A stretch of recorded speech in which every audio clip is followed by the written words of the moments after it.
Every day is an adventure. Absolutely, every day is an adventure.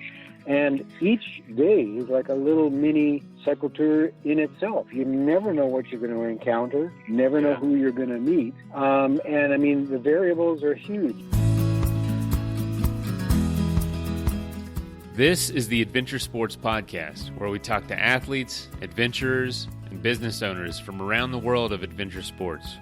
Whether you're climbing Mount Everest, starting a bike shop, or getting up off your couch to take your kids hiking for the first time, we want you to have the motivation and inspiration you need to chase that next adventure.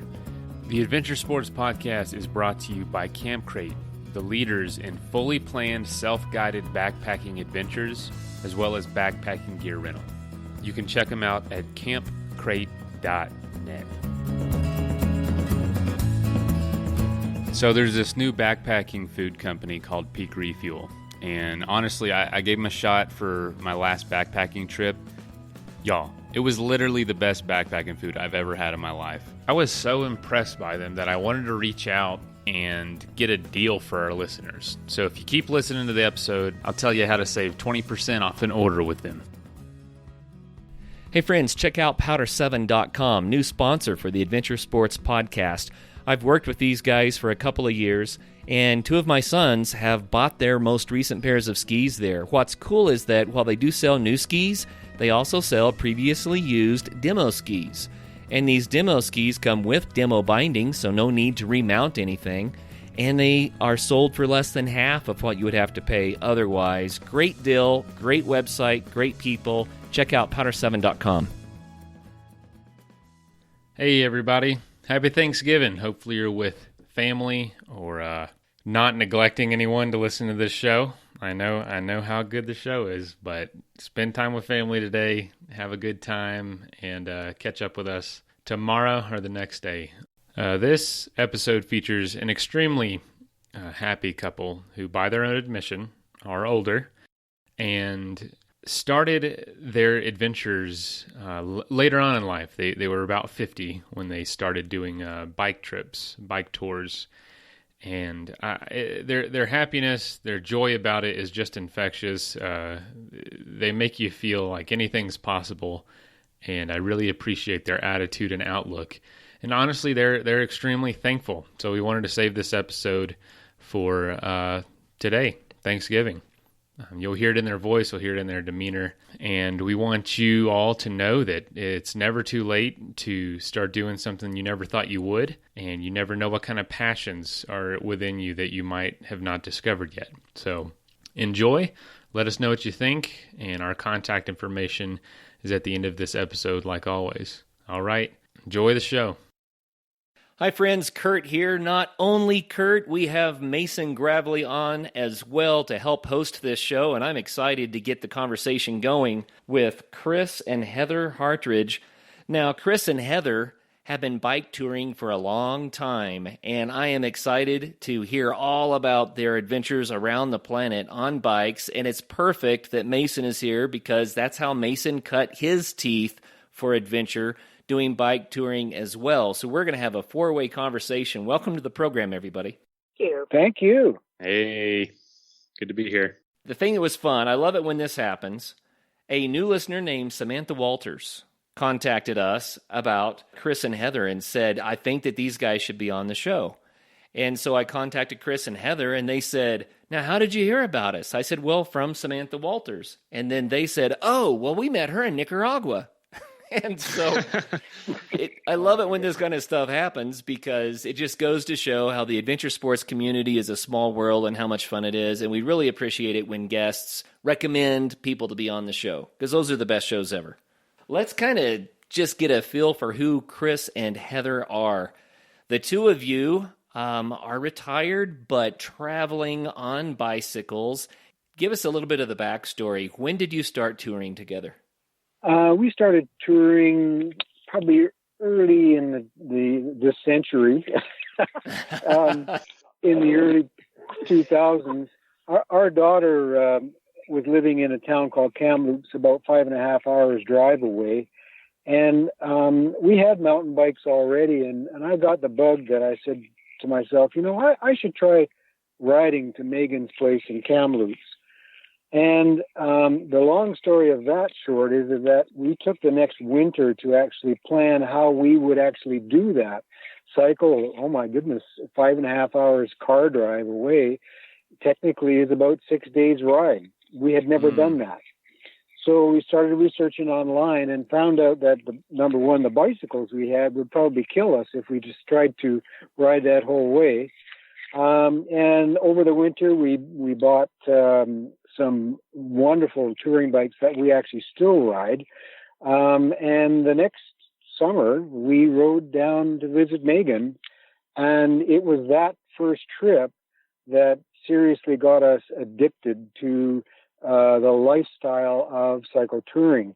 Prior to that, we had been making short tours around the rail trails in British Columbia, but nothing like that first 6-week tour that took us down to southern BC, into Washington State, and then across the North Cascades. And since then, we just kept expanding that circle, getting larger and larger circles in the Pacific Northwest. And then it eventually led to going into Mexico, and then last year across the continent. So we're taking it slowly as in comparison to some. And I think it's fun you mentioned that it was 5.5 hours drive, which is about 6 days on a bicycle. Do you find that math works out pretty closely? About an hour per car makes a day per bike. Is that about right? Exactly. Yeah, 1 hour in a car, is about 80 kilometers an hour or whatever it is, miles per hour. But that's about a day's ride for us. So, if somebody says, "Oh, that's 7 hours for me," that's a week riding for us. Wow. Yeah, it's worked out. And of course, the one thing that changes with that, of course, is terrain, but also age. We've noticed little subtle changes over the years, and so we don't plan maybe exactly like that anymore. We just take our time anyway. If we get to somewhere, that's good. Yeah. We're not in a hurry. Yeah, I use that same metric, a day for an hour. A day for an hour. So I guess, some people bike really, really far in a day. I think a day for an hour means you're doing reasonable days. That's what I would call it, right? So we're talking about maybe 60 or 70 miles, something like that. Yeah, or even less. It's interesting because we used to bike, obviously when we were a little bit younger, we biked a lot further, but now it's kind of come to our realization that, we're 65 and we want to continue doing this. So to be able to continue, you can't injure yourself because that's a silly thing to do. And so we usually ride about 6 hours a day, and that's enough for us. That gives us enough time to, chill out when we get to wherever we're going. So you started the bike touring, it sounds like around the age of 50 or so. Am I right? Yeah. Pretty close. Yeah. Yep.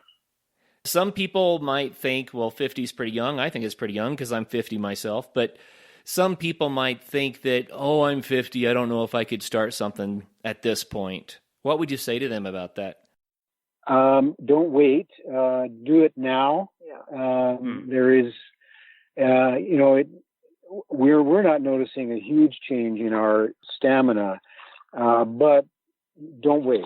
So that's the main advice, because by waiting, you're missing all that stuff out on the road, all the people you meet, all the things you see, the animals, and the list is huge of what the benefits are for us. Yeah. Don't wait, because you'll miss that stuff, and you wish you had started. We honestly wish we had started earlier ourselves, but never mind the past. Just look at the future. So, we're already thinking about our next tour, and we're not ready to stop. That's for sure. Well, I would like to hear, just for context, the places you have been as you've toured. And then I'd also like to hear, Mason, the three of you kind of swap stories about what it's like to be on the road. So, Heather, how about you tell us some of the places you've gone? Well, I think what Chris said is our tours just kind of ended up being rather large circles, and they just kept getting bigger and bigger. But I suppose one of the largest ones was when we did cycle from the middle of British Columbia down the west coast of the U.S., down into the Baja California, to the southern tip of Baja. we were headed to Panama. That was the plan, but unfortunately I ran into a dog that just kind of happened to like the look of my calf, and that slowed us down a little bit. I ended up actually being in bed in Los Barriles, which is southern tip of Baja, for a while.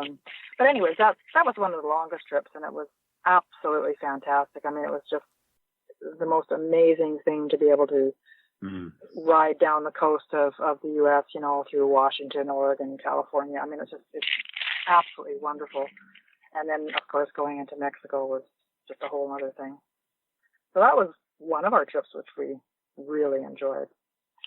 I'll just add a bit to that when you talk about a trip of that magnitude, and it was 8 months we took to just relax our way down to Cabo San Lucas, every day is an adventure. Absolutely, every day is an adventure. And each day is like a little mini cycle tour in itself. You never know what you're going to encounter, never know who you're going to meet. And I mean, the variables are huge. So we love change. And so therefore we love every day on a bicycle because it's always different every day. And there are like little microcosms of places we visited and things we did along the way that all add up to this amazing experience. I mean, the trip to Baja was incredible. And in the grand scheme of things, for some cycle tourists that we know, that's a small trip. I mean, it's, you know, it really is a small trip, even though it sounds like a long way. There are people that are, as you know, touring the world constantly. Yeah. But we enjoy what we do and the places we've been. On that trip, we had to actually head west from Williams Lake. Now, Williams Lake is a town just south of us, also on the Fraser River. And west of Williams Lake is really where the wilderness of BC starts, and it's an area called the Chilcotin. So you go across the Chilcotin, and gradually you start to see this huge mountain range in front of you that looks like the Rockies, but it's actually the coastal mountains. And it takes, you know, like a week to get to that range, and then you got to go up and over and down to the Pacific. And even then, when you're on the Pacific, you're in this huge inlet, so you're a long way from the open ocean. But that trip alone was like a major adventure just across the wilderness of the Chilcotin. That was incredibly beautiful. Oh man, that sounds awesome. Yeah, just getting to see things, you know, on that, you know, you're going so slow, so I mean, you see more, you know, and we often call it aromatherapy because the smells are usually quite wonderful, you know, wild roses blooming and alfalfa fields, and so it's really quite something that you get to actually experience all that, because of course if you're in a car going, you know, whatever 60 miles an hour, you miss all that. So one of the things that we've coined is we actually call it rolling meditation, because it's very rhythmical. Obviously, you're pedaling your bike. I like but that. It's really meditative. It's calming. You know, the visuals are amazing because of course you're not going fast, and the aromas are amazing, and the people you meet are amazing, and the animals you see are amazing. I'm using that word too often, but it's true. It's just quite wonderful. We find it can be a really intimate experience as well. Not just with our partner. We're lucky to cycle together as a husband and wife, married 44 years. It's an intimate experience with yourself because you're experiencing all of these things that you're seeing outwardly, but also inwardly. Your body adapts every day in a different way. And so you get to know your health pretty well, and how you can deal with today or not.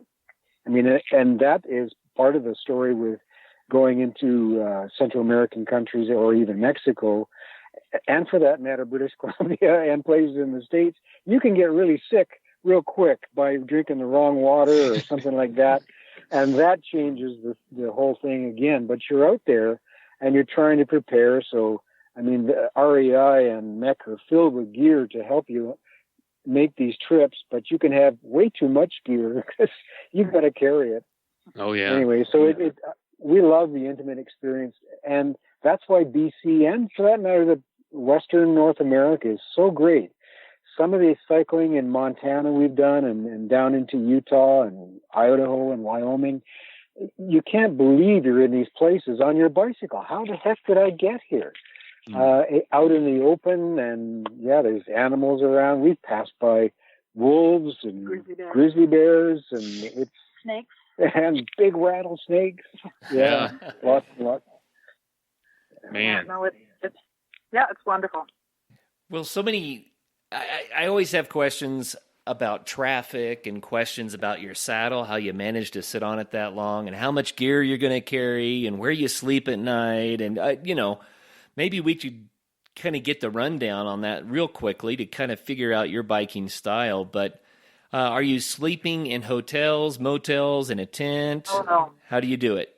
No, we have really good gear because, we're older folks, and I'm not going to lie on a 1/2-inch foamy, thank you very much. So my sleeping pad is a 4-inch down-filled air mattress, which is, I can sleep on a gravel pit. It's incredible. Wow. But we have really good, awesome. We have wonderful bikes. Yeah, we have really good bikes, really good gear. We carry about 50 pounds of gear each on our bikes. And we always tent. We love tenting. Love it. The tent, it's funny, when we first arrived home after our first few trips, we didn't really want to go in the house, so we set up the tent in our yard. We're sleeping in the tent in our yard because it's so comfortable, and so we get really, really used to it. And so this little trip we just did, we were so happy to be back in the tent, and we really enjoy not necessarily knowing where we're going to lay our head at night. That's, some people might be uncomfortable with that, but to me, it's just a little bit of an adventure. I don't want to stay at a Holiday Inn because I personally find them overrated and boring, but, beside a lake or a stream with your tent, how wonderful is that? Oh, yeah. So the hotel or motel thing enters into it when conditions require us to do that. So if there's an imminent tornado coming, we'll pick a safe spot, maybe, although we have over time sort of been out in the open in Minnesota and down your way, experiencing sort of the edges of tornadoes. Mm-hmm. But if it's like super, super wet and rainy, we'll take what we call a cheesy motel and camp there for the night in a room. But mainly it's tenting. Yeah. I love it. So in the United States and Canada, especially in the West, there's a lot of public land that makes it easier to find places to camp. Now, do you look for campgrounds, like paid camping, or are you looking for places where you can just kind of wild camp on the side of the road? What is your preference? Well, we do both. I like to have a shower or jump in a nice clean lake at the end of a ride because that's nice being clean. So a lot of times we will do a campground. In the United States, you have hiker-biker sites, and they're $5 each per night, and that's wonderful. But a lot of times we'll just see a power line or something, and we'll just kind of roll the bikes up and, out of the way so people don't see you. You're kind of hidden a bit, and we'll free camp. It depends on the situation of where we are. Yeah, you want to be careful about it. Yeah. So like I said before, Peak Refuel is a new company making freeze-dried food. And it's literally the best freeze-dried meals I've ever had. You can use it for backpacking, camping, hunting, whatever you want to use it for. And these folks are the real deal. They spent over 2 years researching the market and creating the perfect recipes, and it is just absolutely awesome. I used the meals on my last guided trip. The people on the trip could not even believe that it was freeze-dried food. Literally, you put a cup of water in, it's like a cup or cup and a half. It's not very much water, and it tastes like it came from a restaurant. That's how good it is. If you're interested in ordering some yourself, you can get 20% off by going to peakrefuel.com and use ASP20 at checkout. I encourage you, go get some, try it for yourself. It's amazing.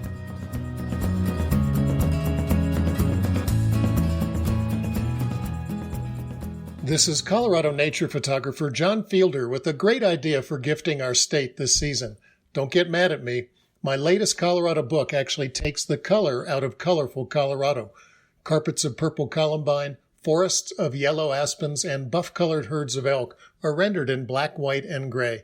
You'll be mesmerized by the edges, shapes, and textures of our most beautiful of states. You'll love it.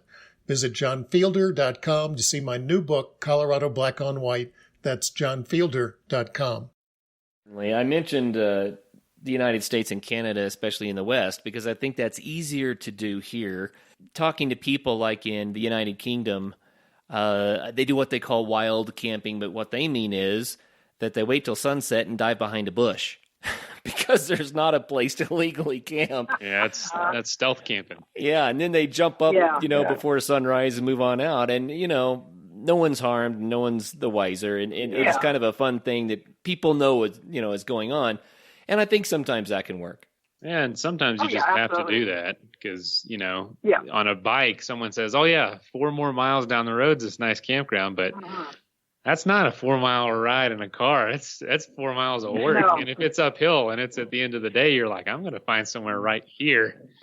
So, well, that's one thing we've learned is you never ask a person that's in a car what the road is like because they have not a clue. They just step on the gas, right? They say, oh, it's really flat. And of course you ride it and it's like a roller coaster. So yeah. You don't ask a driver. You were mentioning earlier about traffic. So, it can go from the traffic, of course, is worst in the towns, but it can go from bike lanes to not. And so we admit that we don't do really well in towns. We try to avoid them if we can, like big cities. Little ones are fine. But the actual out on the open road, if you have no shoulder, then you've got to be really, really careful. And mirrors on a bike are essential for that. And we have developed a system where the person riding in front, which now is typically Heather, listens to the person in the back, me, with his bell that I can ring. So 1 ring means you should look in your mirror and see something coming behind, and you might want to be careful. 2 rings means there is something coming and you need to look in your mirror and get off the road. And 3 rings means get off the road now, like instantly. And we use that on the Highway 1 down Baja a lot, and even in some places in California. And it's just you have to be constantly aware. So the more traffic there is, the more aware you have to be. And it can be sort of mentally challenging. You can't really super relax like you can on some roads. Like that road I was mentioning out the Chilcotin in BC here, you'd never really even bother looking in the mirror because there's nothing coming anyway. But down there on Baja, there was. And it also depends on the culture and the mindset of the drivers. So as we have toured around Western North America and now last year across and even into Baja, we compare and we've got our opinions where the more sensitive drivers are, the more courteous drivers are, and where the jerks are. And sometimes it's not under their control. Like there is one famous highway in Ontario called Highway 17. It's part of the Trans-Canada. And there are 3,000 semi-trucks a day on average going back and forth on that road. Well, is that a road you want to be on your bicycle? And we said no. So it was the one and only time we actually set up a little help us sign in the front of a gas station, and we're looking for a ride because we're not going down that road, and it was the only one that was available. Now, some of your listeners may say, oh, we did 17 and it was just fine. But why risk it is what where we're coming from. I wanted to collect my first pension check. So I didn't want to be hit by a truck. Yeah, that's important. I think that's very important. I think so. I've been bit by a dog, so that was bad enough. How many times have you had to actually dive off the road? And you're talking about biking in so many of these cities, and I was thinking about the bell system, and I thought, man, it would sound like an alarm clock going off in some of these places. So how frequent is it that you've had to actually dive off the road to save your skin? There was a particular hill in Mexico south of Ensenada that we were prepared for it being a challenge, but our problem was we hit the Baja riding down it at the same time that the Baja 1000 auto race thing that they have down there was going to go on. So there was way more traffic on this road and way more fast drivers. And so this particular hill would have been maybe 10 kilometers long, or 5 to 6 miles. 5 to 6 miles or something. And it was 25 times we got off. We kept count. And so we just bailed right off. And other times on the Baja, we found out that the truckers, you could trust them. So the first time it happened, there was the white line and then nothing on my right. It was just a drop off. So you couldn't get off the road. And I saw this truck coming behind me and a bus coming towards us in front. And I thought, oh my God, what's going to happen here? And so we snugged onto the white line and stopped so that at least the trucker knew where we were. What he did is he came up behind us, put his brakes on. I heard the brakes go, and all of a sudden he stopped. The bus goes by, and then the trucker puts it in gear and waves as he goes by us on our left. And I couldn't believe it, because that would not happen in Canada. You get horns blasting at you, but down there they were, and we found out later that was pretty normal. Courteous drivers, believe it or not. But I think fortunately that, like, these are kind of like the negative experiences of riding, but by far there's more positive experiences, choosing secondary roads or, rail trails or off roads, and, just all the back roads there's a lot of back roads. So we choose them. And it's all worth it for the people you meet. Yeah, absolutely. The people we meet and have met for years, some have now become good friends and even Facebook friends, and it's been wonderful that we've met. Well, it's a wonderful way of expanding, the range of people that you get to know. Because I think if you stay home a lot, you kind of hang out with, like-minded folks. Mm-hmm. But when you're out there on the road, you meet all sorts of different types of people, and I mean that's beneficial. I mean that expands your, your mind, your horizons, and I mean, and one thing we've said to each other is that it reaffirms our faith in humanity, because we have met so many people that have gone out of their way to, either help us or just be kind to us. We pull into a campground and they come over with cold beer or corn on the cob, or, I mean, we've had just wonderful people. We've just met the most extraordinary people. And I don't think we would have met them if we had pulled in, in our camper. People kind of, stayed at their little, site. And so, I don't know, I think we're a little more approachable maybe when we're on bikes. I mean, we've met, people in San Francisco. We met this young couple, and I mean, they were absolutely wonderful. By the time we got to San Francisco with them, they showed us all around, and we did a tour of Haight-Ashbury area with them. And I mean, we had so much fun with them, and we stayed on their boat underneath the Golden Gate Bridge, and they let us stay on their boat for 3 nights. And so these are the type of people that, when would I meet them unless I was kind of out there? Yeah. We were cycling into a community in Southern Oregon on our way south, and it was a really bad rainy day, and we were out front of a restaurant looking for a cheesy motel to take refuge from the rain. And this couple named Judy and Frank walked over and said, "Wow, you guys are from Canada. Like, did you ride your bicycles here? Oh my God. This is incredible." And so he said, "Well, let's go into this restaurant and we'll help you find a place." So they were staying at a bed and breakfast up the road, and they lent us their phone to call the bed and breakfast. And sure enough, we found a nice place for the night. And then next morning at breakfast, Judy and Frank said, "You guys are coming through San Francisco. You should stay with us. We live in El Cerrito." Wow. And, just make sure you do, and we'll give you the directions how to get there.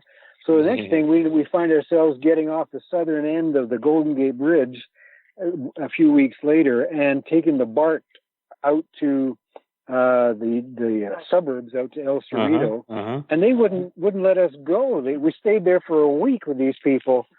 Man. Golly.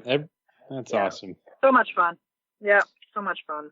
Everything y'all are talking about, man, it must be universal, because it resonates with me so much. Like from the how slow you travel to restoring your faith in humanity to just the aromatherapy. Even it's that would be a chapter of every one of those would be the same exact way I would write a book about it or describe it, because man, honestly, there's nothing better to me to experience. I mean, nothing opened my eyes personally more than my bike touring experience, and it's really develops you as a person. But that's well, it does, and incredible. It makes you realize that all the horrible news that you hear on. We don't have a TV, but the news you hear on the TV and the radio about how horrible the world is, and there's a lot of wonderful people out there, and most people we've met, 99.9% of them are just absolutely wonderful. So, and you're right, it has nothing to do with borders or where you are. It's just people. No, that's definitely true.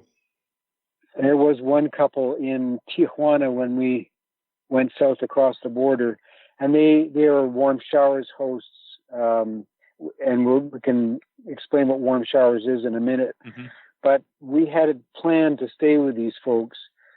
So we left San Diego and cycled down, and next thing we know, we're parallel to the border riding along, and it was the most incredible sense of, my God, there's going to be a big change here, because southern San Diego is beautiful, but right across the border, you've got this whole different kind of beauty. It's called Tijuana. Yeah. And when we got to the border, we thought, okay, it's going to happen. And we had people prior to getting to the border, in some of your fellow American folks were actually concerned for our lives as we were going to cross the border there.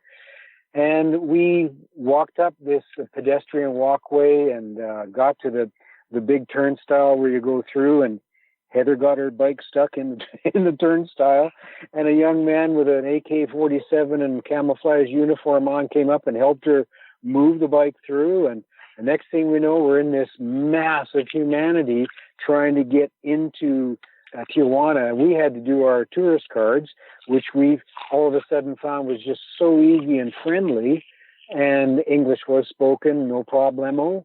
And the next thing we know, we're out in the crowds, sort of cascading down this ramp with our bikes and thousands of other people. And all of a sudden, the thousands of people just sort of dispersed, and we found ourselves just on a road in Tijuana. It was this weird sort of Twilight Zone transition. And then all the Good Samaritans started coming up.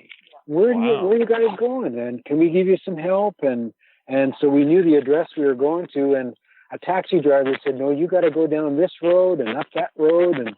And so what would have been sort of a nightmare to some was just another wonderful adventure with another day in the park. Golly. And we made it to Liz and Gerardo's home, and they invited us in, and we discovered that it wasn't really a big home. It was just their bedroom and the kitchen, and that was it. And I thought, well, where are we going to sleep? And what I didn't realize is all of the kitchen cabinets in their kitchen could be just moved aside. So they slid all these kitchen cabinets up against one wall, and we slept on the floor in their kitchen. And they were wonderful people. And Gerardo said, and it was fully in Spanish, that the next morning he would escort us to the road that we head out of town. And yes, he was cautioning us not to go down certain directions, but he wanted us to go the right direction. So he did that. He walked us out to the edge and said, stay on this road and go that way and you'll be fine. And what ensued was the typical 2-hour ride west of Tijuana up this huge hill, choking on diesel fumes. But we got to the top, and the reward was, my goodness, there's the Pacific. We can see it. So we kind of bared left and headed south, and that was just another adventure. We made it across the border. Yep. It sounds so fun. So fun. It is. Yeah. It's a lot of fun. Yeah. We love it. You know, the various people that I've talked to that have done that crossing, either by bike or as a pedestrian, they've all said kind of, well, we were told to move on beyond the border and everything would be fine. And then I've had it confirmed over and over again that the border towns can be a little bit rough, but as soon as you get deeper into Mexico, it's just a wonderful place, wonderful people, wonderful country. Oh. So is that your experience? Absolutely. We had people. One of the better places to stay in Mexico is behind the trucker stops, because if you ride in there, they know number one, you're probably going to eat there because you're starving. And we this one particular truck stop, they let us camp right behind their kind of like little bodega kitchen thing, and they swept the chicken yard out so we could put our tent down. And I mean, you feel very safe because they don't want you to come to any harm, and cooked us a good dinner, and we woke up to the chickens in the morning, and and away we went. So yeah, they're lovely people. And again, just as you said a little bit earlier, it's all the same place, right? Yeah, we're all on this little planet together. When Heather was bitten by the dog in Laredo, we soon found lots of help, and we ended up in a town called Los Barriles, which is south of La Paz, and that's where Heather recuperated for a month in bed, and then a few weeks more. Yeah. But the locals helped us, and it was not a problem. Part of the adventure. Yeah.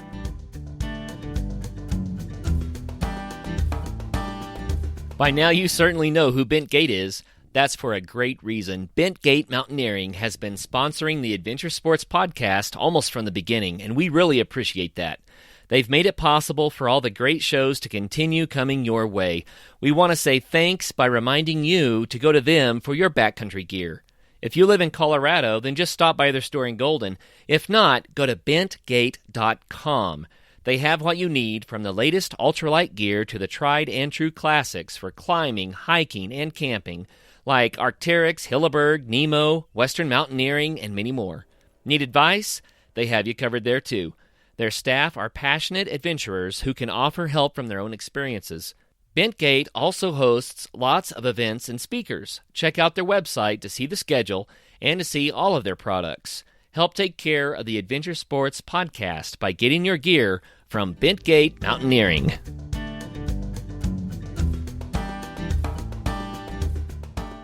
The Adventure Sports Podcast is also brought to you by Powder7 Ski Shop. Powder7 is Colorado's premier homegrown and family-owned ski shop. Online at powder7.com, they offer a huge selection of new and used ski gear, plus full tech and boot fitting services at their shop in Golden. With personalized customer service, they set up skiers from all over the world with perfect gear. From brands like Kesley, Rosignol, Black Crows, and Head, Powder7 is all skiing all the time. So check out powder7.com to learn more. Now, back to the episode. Well, here's a question about adventure that I'm noticing that the two of you are just saying, wow, it was so much fun. We've had these great experiences. We met the most wonderful people. But I have to ask, in the beginning, was it a little bit harder? I mean, you sound really gung-ho now, but when you first started bike touring, was it scary? No, I don't think so. No, it was actually quite the opposite. We were so passionate and excited about it that it was not scary. And the scary thing has never really entered into it. I mean, there was one time in Idaho where we met this unfortunate fella. He was a white supremacist, and he asked us if we had any in Canada. No, and it was just awful, this fella. And he scared us, but that was just part of the adventure. So no, we've never really been scared, and failure is not an option. That I know that's a well-used saying, but for us, when we went across the continent in the last 2 years, it took us 2 years to get across because we had an unfortunate death in our family in between. We didn't want to even think about stopping until we got to the St. John's, Newfoundland. There was no question. Yet I have read journals of people who torment themselves with, oh my God, should I be doing this? And can't I stop? And should I whatever? But for us, we had lots of time and we just kept going and going and going. And yes, we were pretty exhausted by the time we got to St. John's, Newfoundland, but it was worth every minute, definitely. And again, the people, the whole intimate experience, traveling slowly, and the chance to do rolling meditation, like Heather said, it all became very normal. And when we get home, the change, and I often wonder this about other long-distance cycle tourists, how do you feel when you get home? Because all of a sudden you're getting out of this obvious comfort zone into, I got to be concerned about this and all those other things that you deal with when you're back in sort of the other life. We're following a couple right now named Curtis and Jenny, and they've come from Alaska, and now they're all the way into Chile, ridden the whole way down. And they are just happy every day, and it is their comfort zone. They've figured out a way to make it their comfort zone. Yeah. And for us, it's part of our relationship. We're lucky to have been married, and love is still part of the equation. And we still like each other. God, you guys do that? That's amazing. That's incredible. Yeah. No, and I often liken a cycle tour to life, because there's experiences that come along that you're not aware of. They're going to come along, and it just happens. And so you just have to be prepared. I mean, there was one day in Bemidji, Minnesota, where Heather ran over a whole box full of 2.5-inch brass screws, and it blew up her rear tire.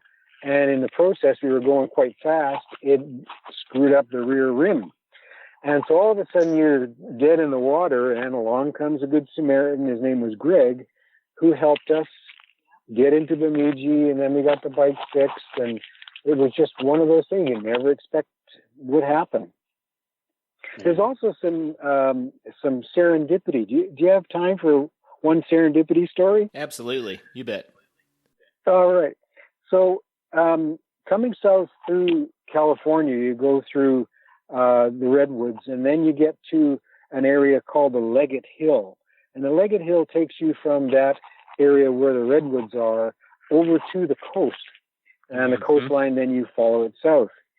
And at the bottom of the Leggett Hill, there's a little town. And we had planned to have breakfast there, but we didn't realize that pretty well everything in that town had closed up since the Cycle the Pacific Route book was written. That town is kind of dried up. Or at that time it was. And so we stopped at the bottom of this Leggett Hill, which was a fairly long hill. I won't pull any punches there. And we were looking for breakfast. So we got into the bottom of our bags and found those Cliff Bars and all the other things that we save for just such an occasion. And we stuffed ourselves and headed off up the hill. And it was going pretty good. It was a really nice day. And we got partway up the hill, and I thought, damn, I left my sandals and my best hat down at the bottom of the hill when I was going into the bags. And I thought, no, I'm not going back down that hill. There's no way I'm going down. So I thought, well, I can get another hat and I can get some sandals. So up we went. And we got just before the crest of the hill, and these two young guys are riding up the hill behind us. And one guy waving his pair of sandals, and he said, "Are these yours?" And we said, "Yeah, you bet they are." Oh, I would have missed them. And so his name was Fergo, and he was with a young guy from Australia. And we rode with them for a couple of days. But they were so fast that we couldn't really keep up. So in Manchester, California, we said, you guys, you should head off. And it's been nice knowing you, and have a great ride. And they said, yeah, we'll do that tomorrow morning. We're going to head out early. So the next morning they got up early, left, and I went over to the picnic table next to where they were camping, and I thought, you got to be joking. There's a set of sandals on the table they left there. Oh my gosh. So we took the sandals with us, and we tried to catch them, but we never did. And we ended up giving the sandals away many days down the road. And the interesting part about this story was 3 years later, we're riding through the Rockies in British Columbia, and we pulled over to take a leak at a rest stop. And this young guy comes over and he says, I think I know you guys.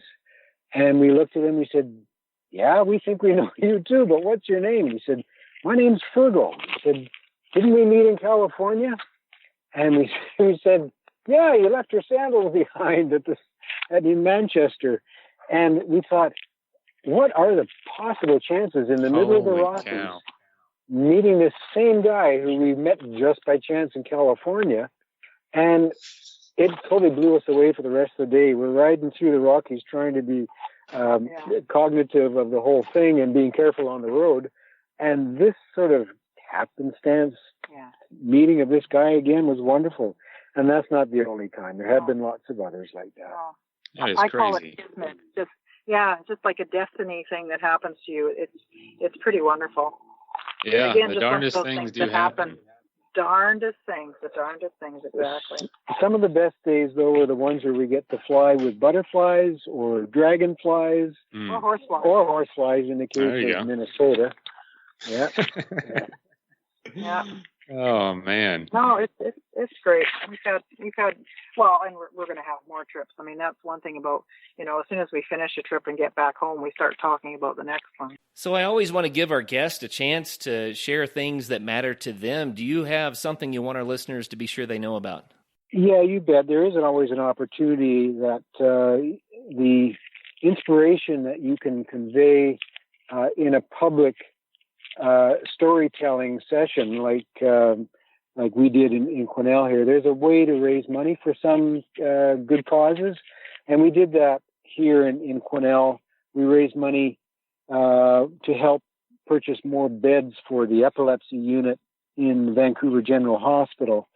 And a good friend approached us who has epilepsy, of course, and it was very passionate about helping out the hospital. And so we raised money in a really fun night where we told our story about our cycle tour down to Baja. And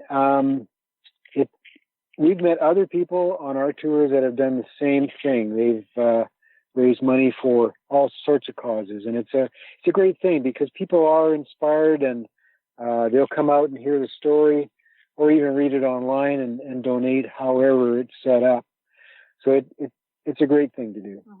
I love that. And what about your websites? Now, you mentioned a couple of them. Share them again so our listeners will know how to find more information about you. Sure. Well, there is a fantastic website called crazyguyonabike.com, and it's a shared website where thousands and thousands of cyclotourists have posted and published their own stories about their tours over many, many years. And our first trip in 2005 was posted there, and our last trip even this year was posted there. So you would go to crazyguyonabike.com and you would search for Quesnel Bikers in their little search box in the top right corner. And Quesnel Bikers spelled Quuesnel Bikers, and it'll come up and you'll see links to various tours that we have actually posted. And then you'll also get addicted when you look at all the other tours because there's so many people. And we've met people who actually have been on our same tour. One guy rolled up. He was in a campground in Ontario, and he said, "Aren't you Chris and Heather, the Quesnel Bikers?" And we thought, how does this guy know that? And he'd been on the Crazy Guy on a Bike site. So it's a great thing.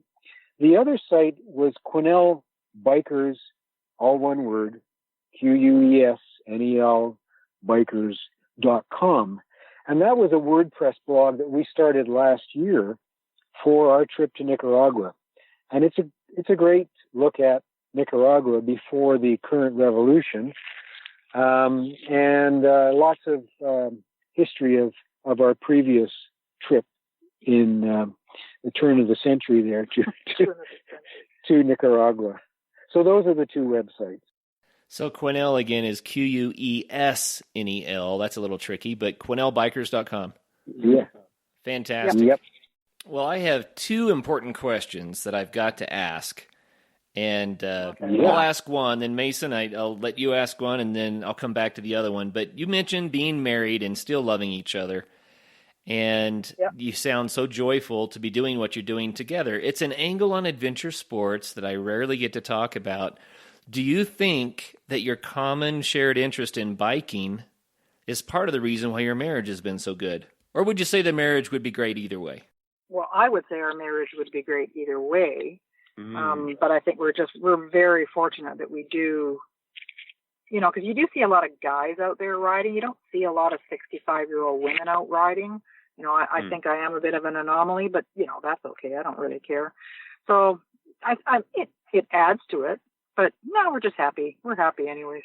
It certainly enhances the relationship, but we've had such a full life. We've done so many different things, lots of other travel, not on bikes. And we've run our own restaurant, and Heather was a fully trained fitness instructor for 30 years. I'm a cabinet maker, but I taught at the college, and we've done so many different things and had so many friends up in our area that we have a full life. Music is a big part of our life. I'm a musician as well and played for many years. And so it's just another thing. I mean, we're always looking for different things. And that's where we met Sam, was in this last winter in Nicaragua. 15 years ago, was it, or 16 years ago? We worked in Nicaragua off the East Coast on a little island called Little Corn Island. And we didn't have our bikes or anything with us. We were just us working at an eco resort. And it changed our lives. 4 months on this little paradise island in the Caribbean off the East Coast of Nicaragua. We thought, wow, there's a big world out there. And so this year we went back to Nicaragua, and we toured around on the buses, all the chicken buses or whatever you want to call them. And walking. Did a lot of hiking, and we figured we know how to ride a bike, but can we still walk? So we bought backpacks, and we went backpacking around Nicaragua, and it was very rewarding. It was wonderful. And that's where we met Sam on Little Corn Island. Her two friends, Hope and Mitch, and we had a great time with them. Oh, that is so awesome. Yeah, we've done lots of things. Man.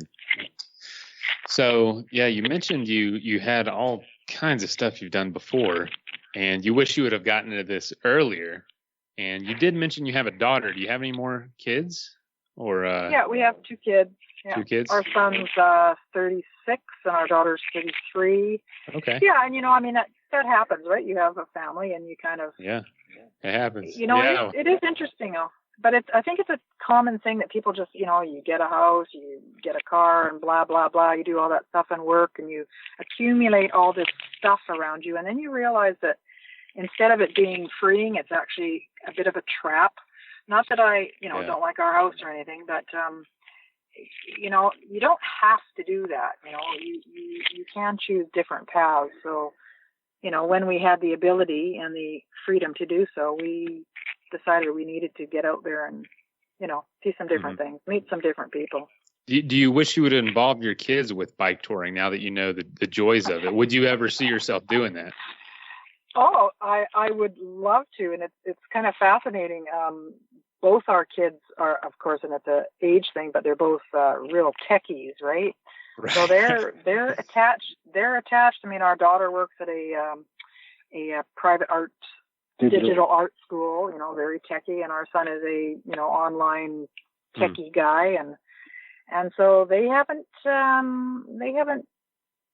followed us with that. They think we're crazy, and all their friends kind of go, oh God, where's your mom and dad now? That's so neat. I mean, they're very supportive of us, but they haven't actually participated in what we do. So could you have seen yourself doing this with them younger, like as children? Oh, absolutely. Yeah, we've met people with with babies, strapped to their little. Yeah, it's kind of cool. That's neat. Yeah, well, a little more challenging. Yeah. Well, my wife and I, we've only been married 4 years, but I kind of feel like my cycling career is over. I did it for probably 7 years, and it's weird. It's like, oh man, I'm still young, but it's we're probably getting ready to go to that stage of life and having kids, and got to get these kids out here and experience this. And I'm just curious if that was something you wish you would have done, because I'll keep that in mind. Yes, I would say yes. I wish we had done that. And again, it's just interesting how you kind of fall into things sometimes, and sometimes they're a rut. And I'm not saying our family was a rut, because we have a wonderful family. So, good choices.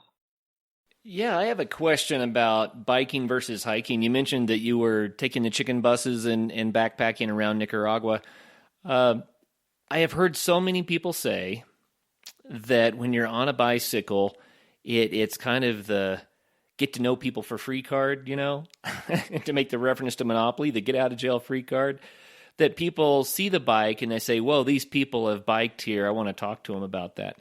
But then people without the bike, they might be homeless. They might just be bums. And people that are backpacking have said, well, it's pretty good. People are great and all that kind of stuff, but we really kind of look like homeless people, so sometimes it's a little tricky. How would you compare the experiences, having done both? Well, you're absolutely right. In a way, with backpacking in Nicaragua, we were just part of the group. There were literally thousands, but they were 30 years younger than us, or even younger than that. It was a normal thing, but we didn't get approached like we do on our bicycles. You're absolutely right about that. Sure. You are quite an anomaly riding up in a town, including in a Spanish-speaking town. That would happen in Mexico. And happens lots in Canada and the U.S. And if you were backpacking, I'd say no. So it's just a completely different thing. You seem to have a bit of more of a presence on a bicycle, because you obviously come from somewhere. If you just appear with a backpack, nobody knows where you come from. But if you ride up on a bike, you've obviously come from somewhere, and it's true. In fact, the first time we were riding through the Northern Cascades in Washington, we got to the top of this Liberty Bell Mountain. Beautiful place, and it was a spectacular day. We lucked out. There was no rain. And we went to the overlook and looking out of this valley, and these people and our bikes were right next to us, and they came up and said, "How did you get here?" And we said, "With the bikes." "But where's your car?" We said, "No car. We rode our bikes up here." And so, yes, you're a real curiosity. And it can be anywhere from a restaurant to a rest stop or wherever. Yeah. I love that part, because our tour across the continent here, we call it our Good Neighbors Tour, because we went to meet our good neighbors. And our good neighbors aren't just in the block where we live, or in the town where we live, or in the country where we live. They're actually the world. So let's go meet our neighbors, wherever they are. And we met some wonderful people across North America and into Mexico. Yeah. So we're toying with the idea of Southeast Asia sometime. There's way more places to cycle in Western North America. There's places in Idaho we'd go back to at a drop of a hat. One was called Grand Jean, where we just happened to find this place. And it was just the most beautiful hot springs you could ever imagine. Yeah, and there was nobody there. And there was not a soul there when we rolled in. It was just beautiful. So there's lots of places to go. And as you said earlier, Western North America is prone to that type of thing, where you could free camp if you wanted. And it turns out that there was a state park there that we were fine, but there was nobody there. Well, it just sounds so delightful, and I'd like to congratulate the two of you on building a lifestyle that's so rewarding. You got me all excited about doing this, and yeah, and the interesting thing is a lot of people say, "Oh my God, you guys must be incredible athletes," and I mean, we're not. I mean, we are fortunate that we're healthy 65-year-olds and we don't have any issues, but we don't kill ourselves. We don't try to keep up to somebody that's 25, and if we're tired, we stop, and yada yada, and you just do what you can do, and it's just one pedal at a time, and you just keep going. It's not that difficult. That's the saying. Long tours are totally achievable if you have the one pedal at a time thing, which is one step, one pedal, one day, adds up to 2 days. It's just a slow progression. Yeah, that's the wonderful thing. It does slow you down. You can't get anywhere fast. So you might as well just be patient. And I think that's one of the best parts about it. You can't get anywhere in a hurry, so just chill, man, and ride the bike. Yeah. Man. You got me itching to get out there now. Dang. It's been a few years. Yeah. Well, it's been even longer for me. I have not done a bike tour for, I don't even want to say how many years. I do mountain biking, but the long bike touring is something that I did as a teenager. So it's been a long time. I'd love to do it again. Well, there you go. Don't wait. Have you heard of the Adventure Cycling Association in Missoula, Montana? Oh, yeah. Mm-hmm. So they are such a great proponent of this lifestyle, although even a weekend trip for them is the best. And early in the game, when we had our new bikes, I said to myself, Chris, what do you really like to do? Chris said, well, you like to ride your bike. We know that. And can't you make money at that? And I thought, maybe I could make money at that. So for Christmas one year, Heather bought me a pass to go to Denver, where I'd learned to be a cycle touring leader for Adventure Cycling Association. Yeah. And maybe I'd get paid. So I went and did that and took that training. And there was money involved, but I was really uninformed as to how much it was going to be. But it cost me more to get to the trailhead than I made. But I had a great time. And that's where the family thing came in. I used to guide the Idaho Family Fun Tour that went on the Trail of the Coeur d'Alene. And it was wonderful. There was 40 people in the tour, and it was grandfathers and grandsons, or mums and dads and their kids. And it was just the greatest time on a beautiful paved trail that ended up in the hills in Montana, in the tunnels up there, the Hiawatha. But it was a great thing to do. And then I finally did some up into Canada. They call it the Selkirk Splendor Tour. But I learned that not everyone that goes on a cycle tour is a nice person. There were some folks that they were there to be served by you, and that wasn't adventure cycling's mode. Their method there is to give you the experience and get you sort of the training so that you could find out what it's like to have your own cycle tour. So today it's Heather and Kurt's job to cook all the meals. So here's the money. You go buy the food and you cook for everybody today. And it was a wonderful experience. And awesome. It takes all kinds. Yeah. But they wouldn't let me bring Heather. So I said, that's not going to work. Oh, dear. No. So we headed out on our own even more. Would Heather not pass the background check or something? Yeah, that's it. Yeah, maybe. Yeah, maybe not. Yeah, geriatric terrorist.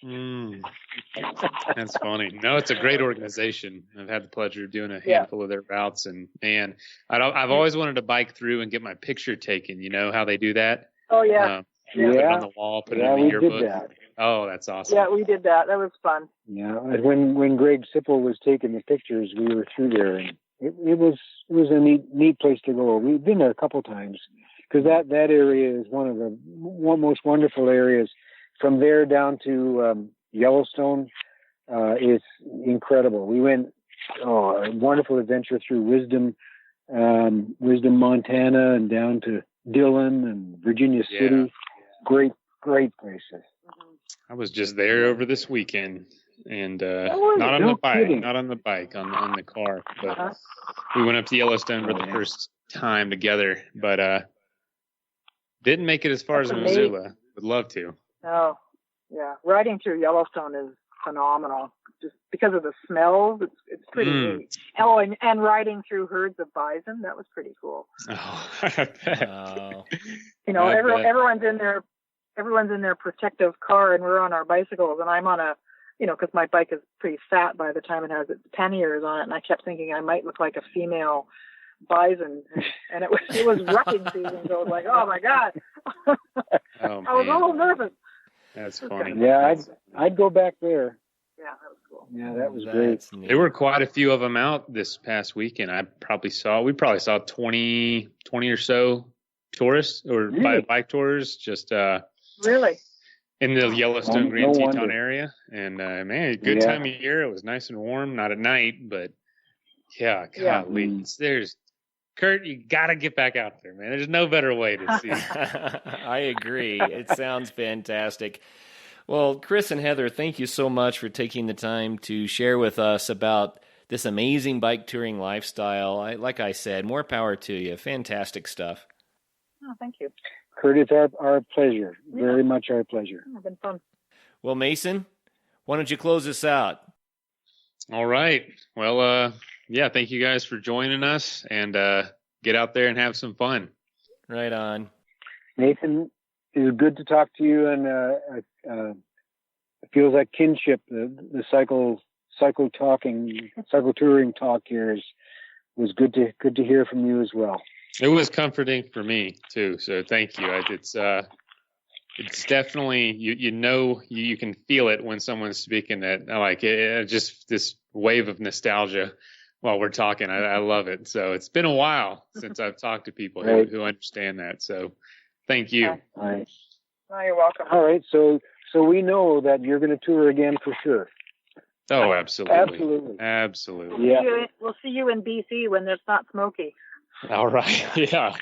All right. Yeah. I don't know where we'll go next, but sure we'll cross paths at some point.